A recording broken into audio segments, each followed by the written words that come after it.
অন্ত, আমার বাচ্চা, আমার বাচ্চাটা আর নেই। এমন মলিন অসহায় কণ্ঠে বুক ফেটে যায় সকলের।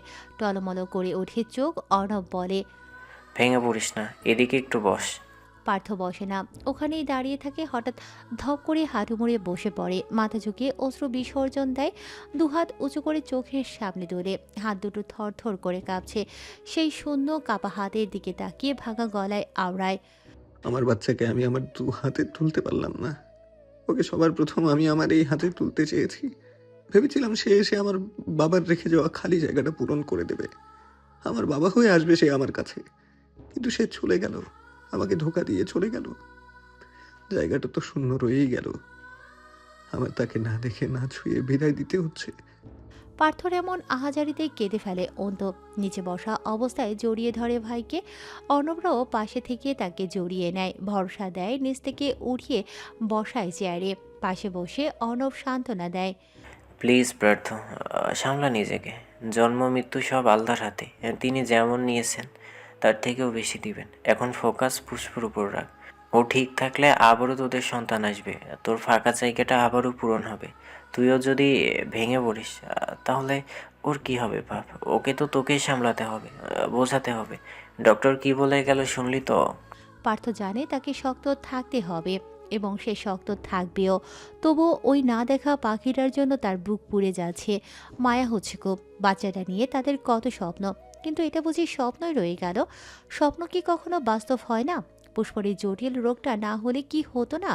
তাদের সুখের সংসারটা আরেকটু সুখের হতো। মাঝে কষ্ট নামক জিনিসটা থাকতোই না। ভালোবাসার মানুষটাকে সারা জীবন বুকে আগলে রাখতে চাওয়াটা কি অন্যায়? অন্যায় নয় তো। তবে কেন প্রকৃতির এমন ছিনিয়ে নেয়ার খেলা? ভালোবাসায় এত কষ্ট কেন? এখানে শুধু সুখ নামক জিনিসটা থাকতে পারে না বুঝি? পার্থর আবার শ্বাস নিতে কষ্ট হয়। বড় বড় শ্বাস টানে, তবুও যেন অক্সিজেন পৌঁছায় না ভেতরে। পুষ্পর জন্য এবার আরও চিন্তা হচ্ছে, তাকে সামলাবে কি করে। মনে মনে প্রার্থনা করে, আল্লাহ, শক্তি দাও, সবকিছু সামলানোর মতো ধৈর্য দাও। আমার ফুলকে আমার বুকে ফিরিয়ে দাও। পুষ্পকে এই কেবিন থেকে অন্য কেবিনে শিফট করা হচ্ছে। চলন্ত বিড়ি করে মাত্রই কেবিন থেকে বের করলো তাকে। পার্থ হুড়মুড়িয়ে যায় তার সামনে। পুষ্প চোখ দুটো স্বল্প পরিসরে খুলে রেখেছে, চোখে মুখে ক্লান্তির ছাপ। পার্থর সামনে আসতেই সে ক্যানোলা লাগানো হাতটা উপরে ওঠায়। পার্থ সে হাত খুব যত্নে মুঠোয় পুড়ে। অন্য হাত তার মাথায় রেখে ঠোঁটে একটু হাসি টেনে বলে, কেমন লাগছে? পুষ্প কথা বলে না। দু চোখের কোণ ঘেঁষে গড়িয়ে পড়ে নোনা পানি। এক হাত খুব ধীরে নিজের পেটের উপর রাখে, জিজ্ঞাসু দৃষ্টিতে তাকিয়ে কাপা স্বরে শোধায়, নেই। পার্থ চেষ্টা করলো যাতে চোখে জল না আসে, তবু অবাধ্য অসভ্য জলেরা হামলে পড়ল তার উপর। টপ করে এক ফোঁটা পানি পড়ল পুষ্পর হাতে। পুষ্প ফুপিয়ে উঠে তখন। পার্থ কিছু বলতে পারে না। প্রত্যয় এসান এসে দাঁড়ায় তখন মেয়ের অন্য পাশে। মেয়ের মাথায় আদরে হাত রেখে তিনি ডাকেন, মা, মারে কাঁদিস না। আল্লাহ পাক নিয়েছেন, তিনি আবার দিবেন। আস্থা রাখ তার উপর, ভেঙে পড়িস না। তুই সুস্থ হ। আল্লাহ চাইলে তোর কোলে আলো করে আবার সন্তান আসবে। শক্ত হ মা, তোকে বাঁচতে হবে, আমাদের জন্য বাঁচতে হবে, পার্থর জন্য বাঁচতে হবে। ওনার মুখে পার্থর কথাটা শুনিয়ে অবাকই হলো বাকিরা। সবাই জানে তিনি পার্থকে পছন্দ করেন না, কিন্তু পার্থর পুষ্পর প্রতি ভালোবাসাটুকু দেখে বোধহয় তার ধারণা বদলালো। ততক্ষণে ওয়েটিং রুম থেকে এখানে হাজির হয়েছেন পূর্ণিমা, পূর্ণতা, প্রিয়া আর স্নেহা। অফিস থেকেও ছুটি এসেছে আশরাফ চৌধুরী। আসতে পারেনি শুধু অহনা, তিনি ব্যবসায়ের তাড়নায় গেছেন ঢাকার বাইরে। সেখান থেকেই এখন ছুটে আসছে সে। এখনও এসে পৌঁছায়নি। কেবিনের বাইরের এক প্রকার হুলস্থুল অবস্থা। নার্সরা তাড়া দিয়ে সকলকে সরিয়ে দিল। অন্য কেবিনে শিফট করে না হয় কথা বলে নেবে। এভাবে মাঝপথে দাঁড়িয়ে কথা বলা রুলসের বাইরে। পেশেন্টের জন্য ক্ষতি। তারা জায়গা ফাঁকা করে নিয়ে গেল সামনে, সাথে সাথে চলল সকলে। পেছনে থেকে গেল শুধু প্রিয়া। সে ধপ করে বসে পড়েছে বেঞ্চিতে। অন্তু অনেকটা পথ চলে গিয়েছিল। পেছনে ফিরে প্রিয়াকে সেখানে দেখেই ফিরে এলো। প্রিয়া হিসকি তুলে কাছে। অন্তু তার পাশে বসে কাঁধে হাত রাখে, কিছু বলে ভরসা দিতে চায়। অথচ প্রিয়া বলে সেই হৃদয় করা ডাকটা দিতেই প্রিয়া ঝাঁপিয়ে পড়ে অন্তুর বুকে। হেসকি তুলে তুলে বলে, আমার বুবুর সাথে কেন এমন হলো বলো তো? আমার বুবু কার কি ক্ষতি করেছে? আল্লাহ তাকে এত বড় শাস্তি কেন দিচ্ছে? অন্তু এক হাতে তাকে আগলে নিল, অন্য হাত মাথায় রেখে বলল, মাঝে মাঝে আল্লাহ আমাদের কঠিন কিছু পরীক্ষা নেয়। এই পরীক্ষায় হাল ছাড়া যাবে না, ধৈর্য ধরতে হবে। আল্লাহ না চাইলে আপুর কেউ কিচ্ছু করতে পারবে না। দেখিস, আপু সুস্থ হয়ে যাবে। আল্লাহ চাইলে সে আবারও মা হবে, চিন্তা করিস না। অন্তু একটু থামে, প্রিয়ার মাথায় ছোট করে ঠোঁটে ছুঁয়ে বলে, কাঁদিস না, চল আপুর কাছে চল। ওখানে আপুর সামনে একদম কাঁদবি না, আপু ভেঙে পড়বে। পুষ্প কোথায়? সামনে থেকে পরিচিত গম্ভীর নারী কণ্ঠের আওয়াজ পেয়ে ভড়কে যায় ওরা। প্রিয়া অন্তুর বুক হতে মুখ তুলে দেখে অহনা বেগম গম্ভীর চোখে মুখে দাঁড়িয়ে আছেন। প্রিয়ার বুক ছলকে ওঠে ভয়ে, অন্তুর থেকে দূরত্ব বজায় রেখে মাথা নিচু করে বসে। অন্তু উঠে দাঁড়ায়, খুব স্বাভাবিকভাবেই বলে, 304 নম্বর রুমে আম্মু সামনেই আছে। বড়মা খুব কাঁদছে, একটু দেখো গিয়ে। তার মুখভঙ্গি বদলালো না, ওরকম গম্ভীর মুখে বললেন। তুমিও এসো। এবার প্রিয়ার উপর চোখ বুলিয়ে তিনি চলে গেলেন। অন্তুর মা তাদের সচরাচর তুমি বলে ডাকে না, তুই বলে ডাকে। যদি কোনো সিরিয়াস ইস্যু হয় ঠিক তখনই ভদ্রমহিলা ছেলেদের তুমি সম্বোধন করেন। অন্তু বুঝেও চুপ রইল। তার মাঝে ভয় কাজ করছে না। যে ছেলের মাকে দেখলে ভয় হতো, মায়ের ভয়ে যে সব সময় মায়ের পছন্দ মতো কাজ করত, সে আজ মাকে ভয় পেল না। মনে যেন অজস্র সাহস তার। যদি এখন তার মা জিজ্ঞেসও করতো, প্রিয়া, তোমার কি হয়? তোমাদের তো এভাবে জড়িয়ে ধরার সম্পর্ক নয়, তবে কেন দুজন এত কাছাকাছি?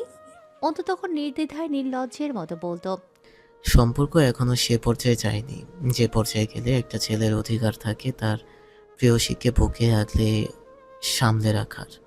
কারণ আমাদের বিয়ে হয়নি, কিন্তু প্রেমিক পুরুষ হিসেবে প্রেমিকার দুঃখে বুক পেতে দেওয়া তো আমার দায়িত্ব। আমি আমার দায়িত্ব পালন করছি, কারণ আমি তাকে ভালোবাসি। যেদিন বিয়ে নামক পবিত্র বন্ধনে আবদ্ধ হব, সেদিনে না হয় বলবো সম্পর্কের কথা। অন্তুকে এখনো বুক চিতিয়ে দাঁড়িয়ে থাকতে দেখে প্রিয়া অবাক হয়, কান্না থামিয়ে অবাক চোখে তাকায়, পরপর চোখে খানিক ভয় নিয়ে শোধায়। আন্টি কি বুঝে ফেললো? বকবে আমাদের? অন্তু প্রিয়ার হাত ধরে টেনে দাঁড় করায়, বলে, কিছু হবে না, আমি আছি তো, আপুর কাছে চল। প্রিয়া আর কিছু বলে না। এখন এগুলো ভাবার সময় না, তাকে তার বুবুর কাছে যেতে হবে। ওখানে বুবু কেমন পাগলামি করছে কে জানে। আমার বাচ্চা, আমার বাচ্চা কই? আমার বাচ্চাকে এনে দিন। ও এইখানে ছিল আমার পেটের ভিতর। ও এখনো নড়তে শেখেনি। আমি ওকে অনুভব করিনি। ও কোথায়? ও এখানে ছিল তো। নিজের পেট দেখিয়ে বাচ্চার জন্য আহাজারি করে যাচ্ছে পুষ্প।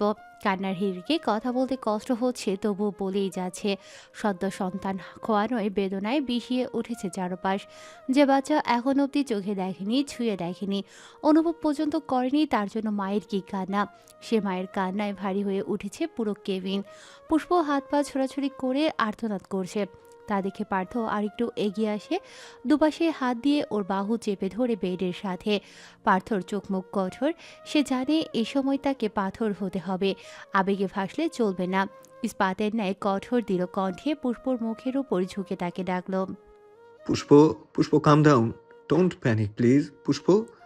পুষ্প শুনল না, তখনও হাত পা ছোড়াছুড়ি করে আহাজারি করছে। পার্থ খানিক ধমকে উঠল। ফুল, এদিকে তাকা, লুক অ্যাট মি ফুল। পার্থর ধমকে খানিক গুটিয়ে আসে সে, ফোলা ফোলা চোখে জল সমেত তাকায় পার্থর মুখে। পার্থ কঠোর চোখ দুটো পাথর বানিয়ে তাকায় পুষ্পর চোখে, দৃঢ় গলায় বলে। পুষ্প কান্না আটকে উপর নিচ মাথা নাড়ায়, মানে চাই। পার্থ এবার কণ্ঠ নরম করল, এক হাত পুষ্পর গালে রেখে মোহনীয় কণ্ঠে বলল, তুই সুস্থ হ, আমাদের সামনে আস্ত একটা জীবন পড়ে আছে। এত দ্রুত আমরা কেন হাল ছাড়বো? তুই সুস্থ হবি। আল্লাহ চাইলে আমরা একসাথে অনেক বছর বাঁচবো। আমরা বাবা মাও হব। তার জন্য তো তোকে সুস্থ হতে হবে। Please don't stress on your সেলফ। পুষ্প একটু শান্ত হলো, তবে অশ্রুঝরা বন্ধ হলো না, সেগুলো পড়তেই থাকলো তার ধারায়। বাকি সকলে নানা কথা বলে তাকে শান্ত রাখার চেষ্টা করলো। এমন সময় হুট করে কেবিন ছেড়ে দৌড়ে বেরিয়ে গেল স্নেহা। কারোর চোখে এলো না তা, সবাই পুষ্পকে বোঝাতে ব্যস্ত, তবে চোখ এড়ালো না অর্ণবের। এভাবে কেবিন থেকে বেরিয়ে যেতে দেখে ভ্রু কুঁচকে এলো, সেও পিছু পিছু বেরিয়ে এলো বাইরে। এসেই দেখে স্নেহা দেয়ালের সাথে হেলান দিয়ে দাঁড়িয়ে আছে, দুহাতে মুখ চেপে আছে যাতে কান্নার আওয়াজ বাইরে না যায়। অর্ণব ঘাবড়ে যায়, দ্রুত স্নেহার কাছে গিয়ে তার দুবাহু আঁকড়ে বলে। স্নেহা, কি হয়েছে? তুমি কাঁদছো কেন? অর্ণবকে দেখে স্নেহার কি হলো কে জানে, একেবারে ঝাঁপ দিয়ে জড়িয়ে ধরল ওকে। অর্ণব থ হয়ে যায়, হিম হয়ে আসে শরীর, হৃৎপিণ্ডের গতি কিছু সময়ের জন্য খুব ধীরে হয়ে যায়। হঠাৎই আবার তা দ্রুত গতিতে ছুটতে শুরু করে। এই কেমন অনুভূতি? মেয়েদের ছোঁয়ায় কি এমন হয়, নাকি শুধু স্নেহা ছোঁয়ার কারণে এমন হলো? কপালে বিন্দু বিন্দু ঘামও জমে গেছে ছেলেটার, শীত দ্বারা বেয়ে গড়িয়ে পড়ে শীতল স্রোত। দুটো শুষ্ক ঢোক গিলে নিজেকে স্বাভাবিক করল। এবার কি হাতটা রাখবে স্নেহার উপর? এটা নিয়েও দ্বিধায় ভুগল। পরপর ভাবল বিয়ে করাবো, এটুকু ছোঁয়ার অধিকার তার অবশ্যই আছে। অবশেষে এক হাত রাখলো স্নেহার পিঠে, অন্য হাত তার মাথায়, চুলে হাত বুলিয়ে দিয়ে শান্ত স্বরে ডাকলো, স্নেহা, কাম ডাউন। কি হয়েছে বলো? কাঁদছো কেন? খারাপ লাগছে? বাসায় যাবে? অর্ণবের আহ্লাদী কণ্ঠে আরো শক্ত করে জড়িয়ে ধরল তাকে, কান্না জড়ানো গলায় বলল, আমার কষ্ট হচ্ছে অর্ণব, আপুর বাচ্চাটা, আমার অনেক কষ্ট হচ্ছে, আমার অনেক কষ্ট হচ্ছে। আমার সাথে এমন কিছু হলে আমি মরে যাবো অর্ণব। অরফ অবাক হয়, এই মেয়ে এসব কি ভাবছে? ধুলো না ছুলো না, সোজা বাচ্চার কথায় চলে গেল, তাও আবার এমন নেগেটিভ ভাবনায়। অর্ণব শান্ত করার চেষ্টা করলো তাকে। মেয়েটা অনেক আবেগী, সে ওর মাথায় হাত বুলিয়ে বলল, শান্ত হও স্নেহা। তুমি এত দূরের বিষয় নিয়ে কেন ভাবছো? সবার সাথে কি এরকম হয় নাকি? প্রিন্সেস মানে পুষ্পর ভাগ্যে যা ছিল তাই হয়েছে। তোমার ভাগ্যে এমনটা হবে এটা কোনো কথা না। তুমি অর্ণব আর কিছু বলতে না দিয়ে স্নেহা তার বুক থেকেই বলল, আপনি বুঝতে পারছেন না, আমার পুষ্পাপুর জন্য কষ্ট হচ্ছে। ওনার জায়গায় নিজেকে দাঁড় করিয়েছিলাম 1 মিনিটের জন্য, আমার দম বন্ধ হয়ে যাচ্ছিল, বিশ্বাস করুন। আমি শ্বাস নিতে পারছিলাম না। আমি আপুর মতো স্ট্রং নই, আপু অনেক স্ট্রং। আমি হলে শ্, আর ভাবতে হবে না, জাস্ট কাম ডাউন, কিচ্ছু হবে না। তোমরা এভাবে কেঁদো না, নাহলে পুষ্প আরও ভেঙে পড়বে। বি স্ট্রং স্নেহা, এবার উঠো, আমার শার্ট ভিজে যাচ্ছে। স্নেহা ফট করে উঠে পড়ে। এতক্ষণ যে লজ্জা সরম খুইয়ে অর্ণবের বুকের মাঝে মুখ লুকিয়েছিল, সেটা যেন টেরই পায়নি সে। অর্ণবের কথাটাই বেশ লজ্জা পেল। আসলেই অর্ণবের বুকের কাছে শার্টের কিছু অংশ ভিজে গেছে। স্নেহা ভেজা ফোলা চোখ দুটো মুছে নিল চটপট, নাক টেনে মাথা নিচু করে বলল, সরি, আমি আসলে সরি, আমি বুঝতে পারিনি আপনার শার্টটা।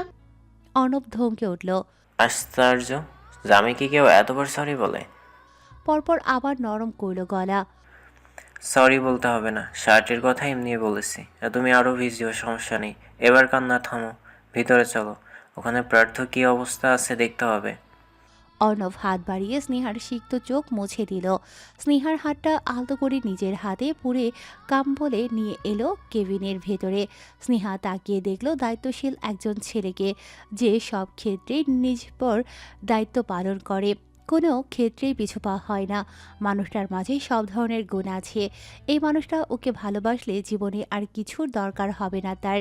রাত বাজে 10টা, কেউ এখনও হসপিটাল থেকে ফেরেনি। পার্থ বন্ধুদের ধমকে টমকে বাড়িতে পাঠিয়ে দিল। এবার পার্থদের বাড়ির সবাই রয়েছে, তাদেরও বাড়ি পাঠানোর চেষ্টা করছে পার্থ, কিন্তু কেউ যেতে রাজি নয়। পার্থ তবুও সবাইকে বোঝালো, ডক্টরের সঙ্গে পরামর্শ হয়েছে তার, পুষ্পকে 2 দিন হসপিটালেই রাখতে হবে। 2 দিনের মধ্যে যদি দুর্বলতা কাটে তবে তৎক্ষণাৎভাবে অপারেশন করবে ডক্টররা, তার আগে বাসায় নেওয়া যাবে না। এখন রাতেও বেশি লোককে থাকতে বারণ করেছে। পার্থ চায় পুষ্পর কাছে শুধু ও থাকুক, কিন্তু কেউ যেতে চাইছে না। অবশেষে প্রত্যয় এহসান রাজি হলেন বাসায় ফিরতে। পুষ্প পার্থ একটু একসাথে থাকুক, তাতেই ভালো হবে। তিনিও রাজি করালেন সবাইকে বাসায় ফিরতে, কিন্তু নাছরবান্ধা হয়ে রইল প্রিয়া। সে কিছুতেই বুবুকে রেখে যাবে না। অন্তর ভীষণ রাগ হলো প্রিয়ার ওপর। মেয়েটা কি বাচ্চা? ওরা স্বামী স্ত্রী একসাথে থাকবে, এটাও কি বোঝে না? শেষমেশ অন্তর ধমকে উঠল ওকে। প্রিয়া, সবাই বাসায় যেতে বলছে না তোকে? বাসায় চল, আপুর জন্য ভাইয়াই যথেষ্ট। ভাইয়াকে থাকতে দে এখানে। ছেলেটার সাহস দিনকে দিন বাড়ছে তো বাড়ছেই, কমার কোনো নাম নেই। প্রিয়া চুপ হয়ে যায় ওর ধমকে। এটা অবশ্য অবিশ্বাস্যকর একটা ঘটনা। অন্তর ধমক খেয়ে প্রিয়া চুপ থাকবে, এটা আবার হয় নাকি? তবু আজ চুপ রইল। কোনা চোখে একবার তাকালো অন্তর দিকে। অন্ত পার্থকে বলল, ভাই, আমি নিয়ে যাচ্ছি ওকে, তুমি থাকো এখানে। গাড়িটা কি নিয়ে যাব? পার্থ শীতল স্বরে বলল, নিয়ে যা, সকালে আসলে নিয়ে আসিস, নয়তো কাউকে দিয়ে পাঠিয়ে দিস। সকালে আমি আসবো ভাই। হুম। শেষ মুহূর্তে প্রিয়া আবার বায়না ধরে। আমি একটু থাকি না বুবুর কাছে। পার্থ কিছু বলতে চাইলেও তার আগে আবার অন্তু ধমকে দিল। বাড়ি যেতে বলেছি আমি তোকে, চল গাড়িতে যা, আমি আসছি। আম্মু, তোমার গাড়িতে তাহলে বড় মা আঙ্কেল আন্টিকে নিয়ে যাও, আমি প্রিয়াকে নিয়ে পার্থ ভাইয়ের গাড়িতে যাচ্ছি। প্রিয়া যা। প্রিয়া এবার আর কথা বাড়ালো না, হাঁটা দিল সামনে। তখনই ভেসে এলো অহনা বেগমের রুষ্ট কণ্ঠস্বর। আজকাল মনে হচ্ছে তোমরা একটু বেশি বড় হয়ে গেছো। প্রিয়া তোমার কথা চুপচাপ শুনছে। তুমি স্বল্পভাষী ছেলেও বেশি বেশি কথা বলতে শিখেছো। এই উন্নতিটা কি করে হলো? প্রিয়া ওনার কথা শুনেই থেমে যায়। তিনি ছেলের দিকে তাকিয়ে কথাগুলো বলছিলেন। অন্তর চোখে মুখে ভয় ভীতি নেই।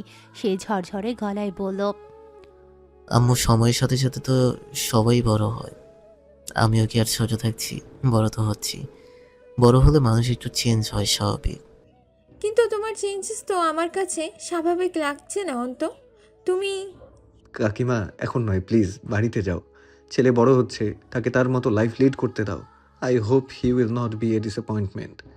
পার্থর কথায় তিনি মাঝপথেই থেমে গেলেন। পার্থর দিকে তাকাতেই ও চোখ দিয়ে আশ্বাস করে যেতে বলল অহনা বেগমকে। তিনি কথা না বাড়িয়ে চলে গেলেন। অন্তু বিদায় নিয়ে চলে গেল। সবার যাওয়ার পর পার্থ কেবিনে ঢুকলো। পুষ্প শুয়ে আছে, গভীর ঘুমে ঘুমিয়ে আছে সে।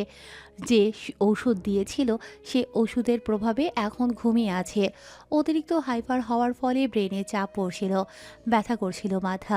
ডক্টর তাই দ্রুত ঔষধ দিয়ে দেয়। এ সময় হাইপার হওয়া একেবারেই নিষেধ। পার্থ গুটি গুটি পায়ে এগিয়ে গেল। বেডের সামনে একটা টুল নিয়ে বসে পড়ল।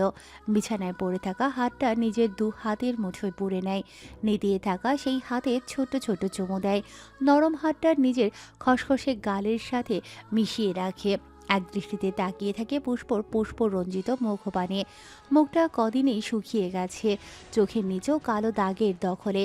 তবুও কি যে মায়া মুখটায়, এত মায়া কেন এই মুখে, এত প্রশান্তি কেন? আগে তো পুষ্পকে দেখলে বুকের ভেতরটা ঠান্ডা হয়নি, এখন কেন এই মুখটাই তার প্রশান্তির কারণ? ভালোবাসা এত সুন্দর। সে এক হাত বাড়িয়ে পুষ্পর সতন ও কোমল গালটা ছুঁয়ে দেয়। টুল থেকে উঠিয়ে মুখের উপর ঝুঁকে পড়ে পুষ্পর। রিক্ত কপালে দীর্ঘ চুম্বন এঁকে দেয়। এরপর পুরো মুখেই ছোট ছোট চুমু দিয়ে ভরিয়ে দেয়। শেষে ঠোঁটটা ঠেকিয়ে রাখে পুষ্পর নরম গালের মাঝে। ভাবে যদি এমন হয় এই মেয়েটা এই পৃথিবীতে নেই, পৃথিবীর কোথাও তাকে পাওয়া যাবে না, তখন পার্থ কী করবে? এই যে এই মুখটা এত প্রশান্তি দিচ্ছে, তখন তার বুকটা এমন শীতল করবে কে? বুকে ব্যথা হবে না? ব্যথায় সে মরে যাবে না? আর ভাবে না সে। এটুকু ভেবেই চোখের কোণে এক বিন্দু জল জমে গেছে। আরও ভাবলে না আবার জলরাশি চোখ উপচে বেরিয়ে আসে। সে উঠে আসে, চোখ ফেরায় পুষ্পর পেটে। তখনই মোচড় দিয়ে ওঠে বক্ষে। এখানে এই পেটে কারও একটা নতুন প্রাণ ছিল, আজ আর নেই। তাদের ধোকা দিয়ে সে চলে গেছে। পার্থ হাত রাখিয়ে চাদরের ওপর দিয়ে মেদহীন পেটে। তার হাত কাঁপছে, সাথে সাথে হাতটা উঠিয়ে নেয়, বসে পড়ে টুলে। পুষ্পর হাতটা আবারও খুব শক্ত করে ধরে রাখে। আচমকাই কেঁপে ওঠে পুষ্প। পুরো শরীর ঝাঁকুনি দিয়ে ওঠে তার। দুঃস্বপ্ন দেখেছে বোধ হয়। চোখ খুলে বড় বড় চোখে চেয়ে দেখে চারপাশ। হসপিটালের পরিবেশ দেখে ভ্রু কুঁচকে যায়। উত্তেজিত হয়ে পড়ে মুহূর্তেই। আমি এইখানে কেন? কি হয়েছে আমার? আমি এইখানে প্রার্থ। পার্থ উঠে আসে, দু হাতে গাল আঁকড়ে ধরে সান্ত্বনা দেয়। ফুল, কিছু হয়নি, শান্ত হ, কাম ডাউন, আমার কথা শোন। পুষ্প থামে, পার্থকে দেখে ভরসা পায়, কৌতূহলী চোখে তাকিয়ে বলে, আমি এইখানে কেন প্রার্থ ভাই? পার্থ শুকনো ঢোক গিলে। ডক্টর বলেছিল এ সময় ভুলে যাওয়ার সমস্যাটা বেশি দেখা দেবে এবং এটি সমসাময়িক, মানে শর্ট টাইম মেমোরি লস। কিছুক্ষণের মধ্যেই সব মনে পড়ে যাবে। পার্থ বলে, কি মনে পড়েছে তোর? আমরা কেন এসেছি মনে নেই? পুষ্প ভাবল কিছুক্ষণ, মনে করার চেষ্টা করলো। কিছু একটা ভেবে হাত দিল পেটে। নিজের পেটে হাত রেখে ঠোঁট উল্টে দেয়। এখনই কেঁদে ফেলবে। পার্থ বুঝে ফেললো পুষ্পর মনে পড়ে গেছে। সে তাকে উঁচু করে নিজের সাথে জড়িয়ে ধরে, শান্ত করে তাকে।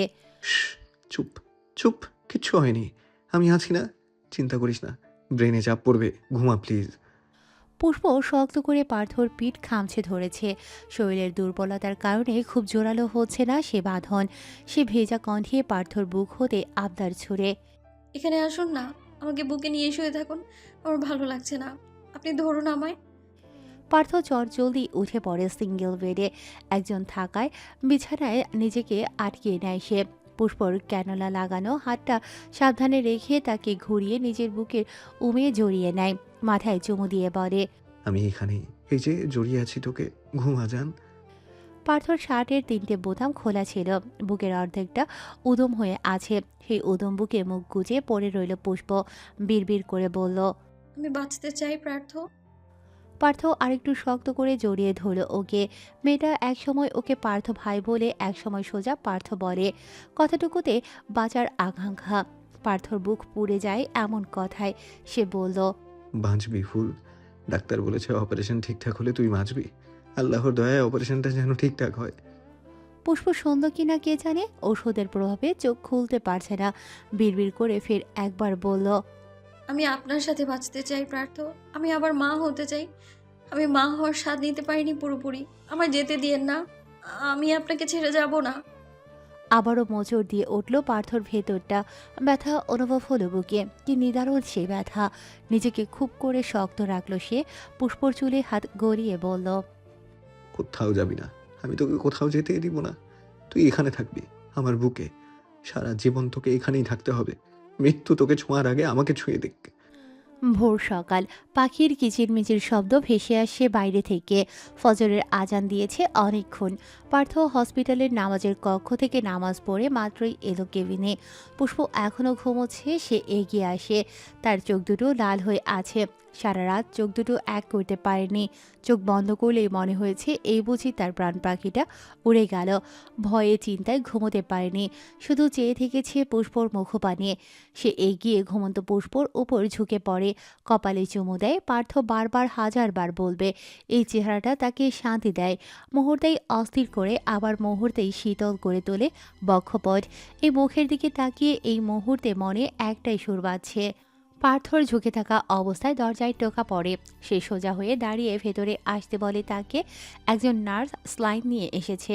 দুর্বলতার জন্য স্লাইন দিয়ে রাখতে হচ্ছে।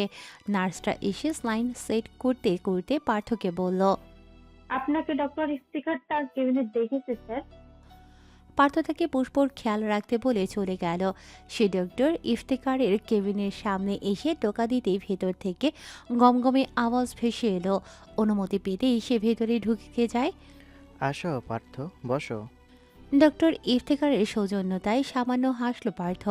টেবিলের সামনে রাখা চেয়ারে বসে পড়ল। পার্থর শুকনো চোখ মুখ দেখে ডক্টর ইফতেখার বললেন, স্ত্রীর সাথে সাথে দেখছি নিজেও দুর্বল হয়ে যাচ্ছ ইয়াং ম্যান। নিজের দিকে খেয়াল দিচ্ছ না? খাওয়া দাওয়া কি ঠিকমতো হচ্ছে না? তোমাকে দেখে সুস্থ সবল যুবক লাগছে না। পার্থ ঠোঁটে সামান্য হাসি ফোটালো, মলিন গলায় বলল, যেখানে আমার ভালো থাকার মানুষই সুস্থ নেই, সেখানে আমাকে আর কত সুস্থ থাকতে বলছেন আঙ্কেল? সে তো আছেই, কিন্তু তোমাকে তো সুস্থ থাকতে হবে। স্বামী স্ত্রী একসাথে অসুস্থ হলে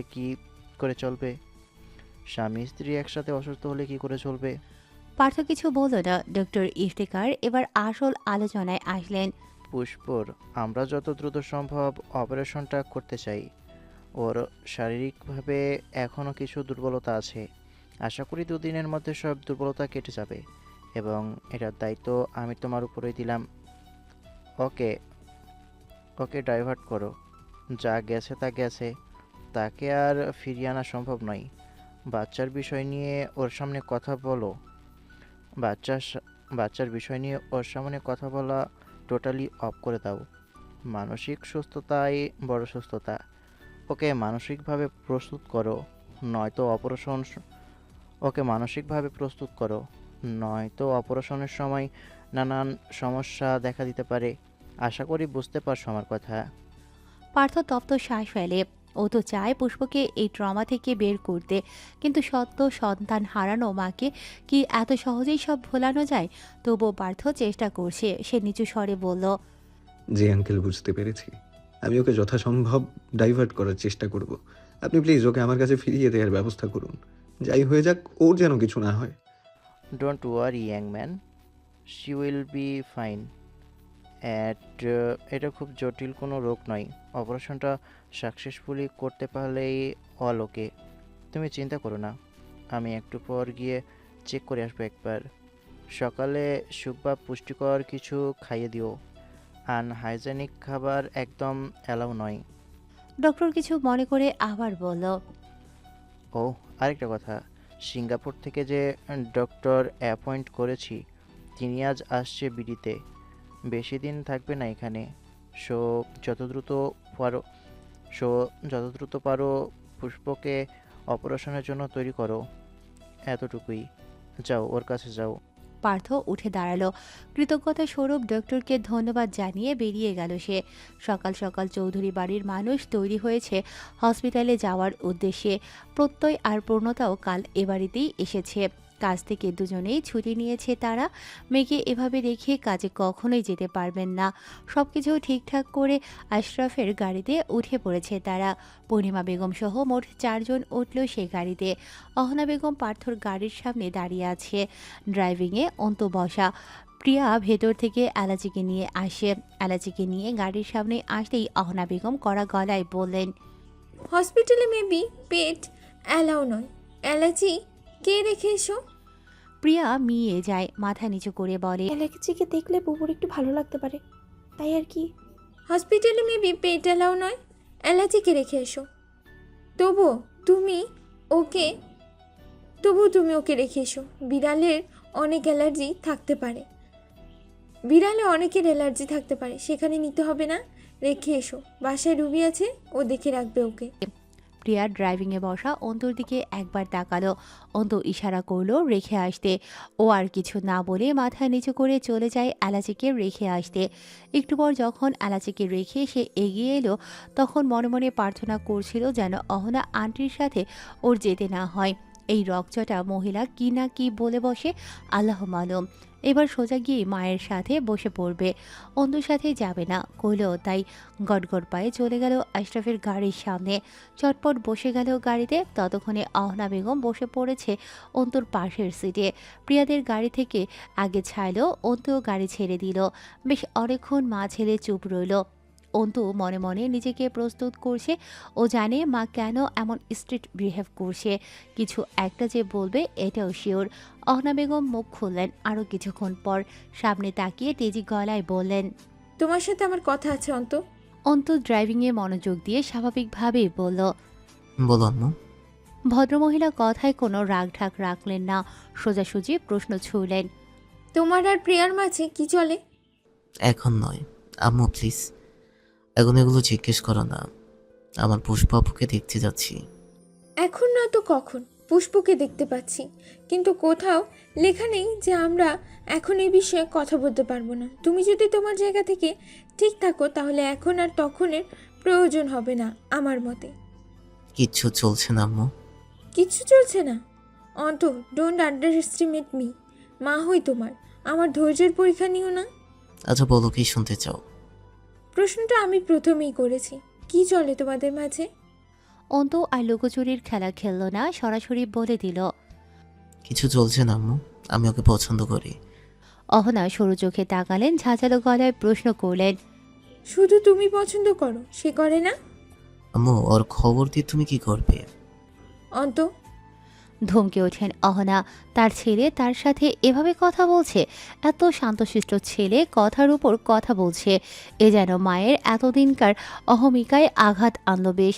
দাঁতে দাঁত চেপে ফের বললেন, বেশি বড় হয়ে গেছো, মায়ের উপরে কথা বলো তুমি? বয়স কত তোমার? কিসে পড়ো? রোজগার করো? গার্লফ্রেন্ড ছুটিয়ে রেখেছো? তাহলে কোন আক্কেলে? অন্ত মায়ের উপর গলা বাড়িয়ে কথা বলল না, সবকিছু বোঝানোর জন্য খুব নরম গলায় বলল, আম্মু আমি বলিনি আমি এখন বিয়ে করব। I know my limits. আর ও আমার গার্লফ্রেন্ড নয়, আমি ভালোবাসি ওকে। কোনো একদিন বিয়ে করব, গার্লফ্রেন্ড নামে তাকে আখ্যা দিব না। অহনা আশ্চর্যের উপর আশ্চর্য হলেন। তার ছেলে ঠিক কতটা বড় হয়েছে? সে কি আদতে এই ছেলের মা? কই, মা হয়ে তো তিনি বুঝতে পারছেন না তার ছেলে ঠিক কতখানি বড় হয়েছে। এভাবে ভয় ভীতিহীন কথা বলতে কোথা থেকে শিখছে? তিনি যেন আরও কঠোর হলেন, তেজস্বী স্বরে বললেন, তুমি ভালোবাসার কি বুঝো? তুমি মানুষ চিনতে শিখেছো? ওই মেয়ের আশেপাশেও যেন তোমাকে না দেখি। ক্যারিয়ারের চিন্তা না করে তুমি প্রেম বিয়ের চিন্তা করছো? ওয়াও, এত উন্নতি আমার ছেলের। আম্মু তুমি এসব নেগেটিভভাবে কেন নিচ্ছ? তো পজিটিভভাবে নিতে বলছো? শুনে রাখো, অন্ত তোমার ক্যারিয়ারের আগে কিছু না। এসব প্রেম প্রীতির খেলা এখানেই শেষ করো। দ্বিতীয়বার বলবো না আমি, এবং তুমি জানো আমি সত্যিই বলবো না।